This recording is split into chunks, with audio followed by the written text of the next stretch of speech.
Brothers and sisters, take a nice deep breath in with me. I got something good to share with you today. Hold it. Release that negative energy. So, is time a man made construct? Well, yes and no. I don't believe that time is actually a man made construct, and here's why. I noticed the moon the other night, and with the moon, which is crazy, right? I noticed 2 days prior, the moon was closer to the horizon, right? Basically, before the sun goes down, 2 hours before the sun goes down, right? And then the moon was straight up 2 nights later. Now, think about this for a moment. Seriously, think about what I'm going to tell you. Do you realize the moon has moved millions of miles, millions of miles away to the point where it's almost hard to calculate how far the moon has gone? So, this is the reason why, brothers and sisters, no fingers being pointed back at me. I believe time is not of man-made construction.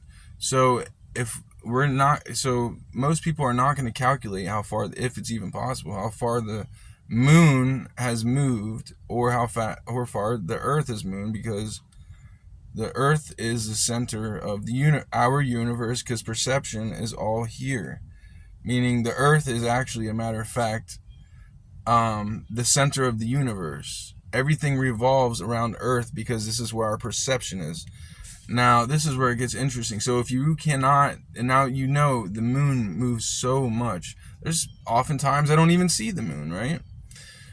But it moves millions and millions of miles a day.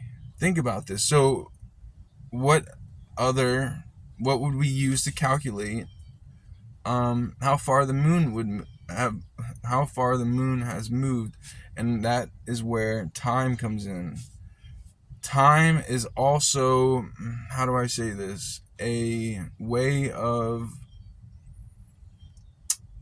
time is also a way of calculating specific things, like how far the moon has moved. So it was 2 days, and I went up and I found out where the moon was the next night.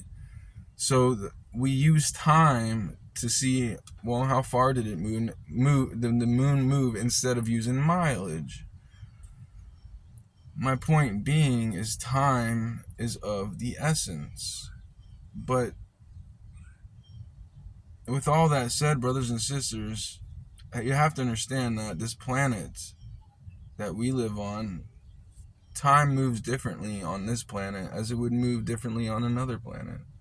So we use our time, well, what I'm suggesting is use time in order to track the moon. Like, that's how many hours did it take? And that's the reason why, because otherwise you'd be trying to calculate how many millions of miles did the Earth or the moon or the Earth move in the matter of, well, 2 to 3 hours of watching the moon. With that said, brothers and sisters, I hope this makes you think. Peace be with you and also with you. And family first.